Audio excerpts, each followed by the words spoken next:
aqui eu vou entrar em uma das páginas mais brilhantes que eu já li. Tem a ver sobre a crítica de Marx aos direitos do homem e do cidadão. Estas páginas vocês não podem deixar de ler.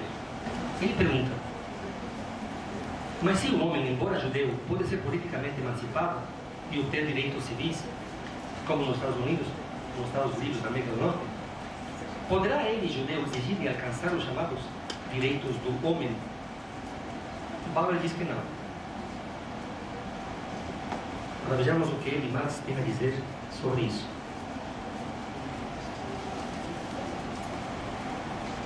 Segundo Bauer, o homem vê-se forçado a sacrificar o privilégio da fé a fim de adquirir os direitos gerais do homem. Agora ele vai aqui. Marx diz: consideremos por um momento os chamados direitos do homem. Examinemos-los na sua forma autêntica, na forma que possuem entre aqueles que os descobriram, os norte-americanos e os franceses. Os direitos do homem são, em parte, direitos políticos, que só podem exercer-se quando se é membro de uma comunidade. O seu conteúdo é a participação na vida da comunidade, na vida política da comunidade, na vida do Estado. Integram-se na categoria de liberdade política, de direitos civis, que, como vimos, não pressupõem de nenhum modo a abolição consistente e positiva da religião. Fica ainda por considerar a outra parte, a saber, os direitos do homem enquanto distintos dos direitos do cidadão. Porque vocês sabem que a declaração é direitos universais do homem e do cidadão. Por quê? Porque as duas palavras, né? Direitos do homem e do cidadão. Quando eu leia sociedade civil, lembrem, é a sociedade da oposição de interesses, é a sociedade de classes antagônicas. Ele diz: há que distinguir os direitos do homem e os direitos do cidadão. Cidadão, para ele, eu ia numa sociedade futura. É aquele que está numa comunidade, realmente é uma comunidade, não uma junção de indivíduos particulares ou de classes, né? Há que distinguir os direitos do homem e os direitos do cidadão. Quem é esse homem distinto do cidadão? Só pode ser um membro da sociedade civil. Então, quando nós pensamos que um homem em abstrato, ser humano em abstrato, não. Os direitos do homem são os direitos do burguês. Por que é que o membro da sociedade civil lhe chama homem, simplesmente homem? E por que é que seus direitos recebem o nome de direitos do homem? Como se explicará semelhante fato? Constatemos, em primeiro lugar, o fato de que os chamados direitos do homem, enquanto distintos dos direitos do cidadão, constituem apenas os direitos de um membro da sociedade civil, isto é, do homem egoísta, do homem separado dos outros homens e da comunidade. Aí ele começa a citar os direitos, como estão nas declarações. A Constituição mais radical, a de 1793, declara, artigo 2, esses direitos são igualdade, todo mundo fica feliz. Liberdade, todo mundo fica feliz. Segurança, propriedade. Ele pergunta: em que consiste a liberdade?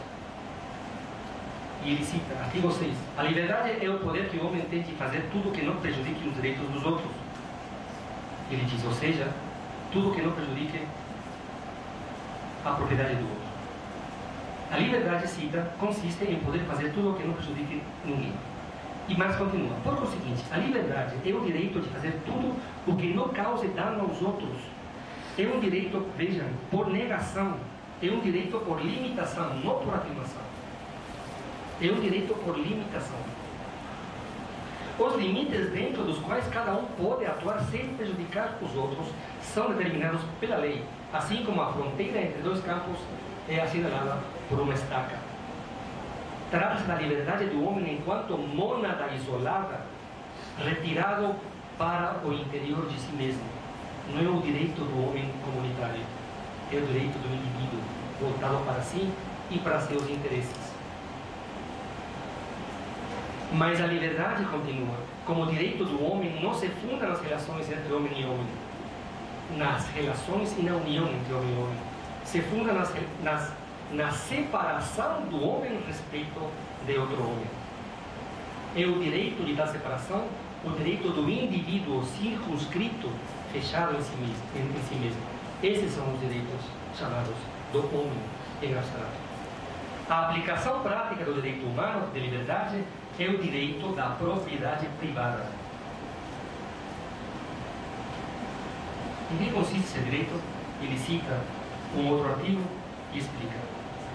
E comenta, Marx, o direito humano da propriedade privada, portanto, é o direito de fruir da própria fortuna e de dispor como se quiser, sem atenção pelos outros homens, independentemente da sociedade. E nós sabemos, agora no século XXI e também já no século XX, o que isso significa, por exemplo, em termos ecológicos. Né? Fazer da minha propriedade e da minha riqueza o que eu quiser, no tipo de empreendimentos que me passar pela cabeça, seja de mineração ou de exploração das florestas, por exemplo. Mas é meu direito, se eu tiver dinheiro. Essa liberdade individual e a respectiva aplicação formam a base da sociedade civil. Leva cada homem a ver nos outros homens não a realização, mas a limitação da sua própria liberdade. Afirma, diz Marx, acima de tudo, o direito de desfrutar e dispor, ele está citando e grifa, como se quiser, dos seus bens e rendimentos, dos frutos do próprio trabalho e diligência. Então, esses são os direitos do empresário, do empreiteiro. Restam ainda os outros direitos, como, por exemplo, o da igualdade e da segurança. E diz, a igualdade, diz Marx, não possui aqui significação sindical ou política. É apenas o direito à liberdade como antes foi definido, a saber, todo o homem é igualmente considerado como mônada autossuficiente. E basta. O meu país está composto de mônadas. E todas as mônadas para a lei são iguais, enquanto mônadas. Claro que umas mônadas têm mais dinheiro do que outras, né?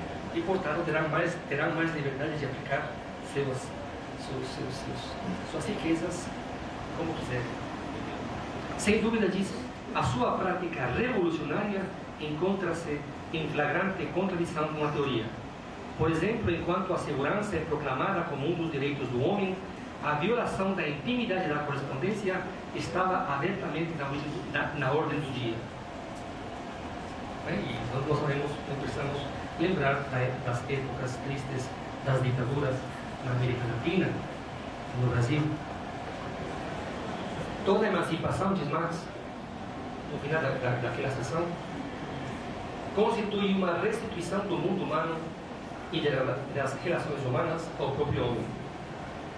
A emancipação política é a redução do homem, por um lado, a membro da sociedade civil, indivíduo independente, egoísta, e por outro, a cidadão, a pessoa moral, a pessoa que vive ou deveria viver em comunidade. E finaliza. A emancipação humana, 1843, só será plena quando o homem real e individual tiver em si o cidadão abstrato, aquele cidadão de uma comunidade. Quando, como homem individual, na sua vida empírica, no trabalho e nas suas relações individuais, se tiver tornado um ser genérico, um ser de uma verdadeira comunidade.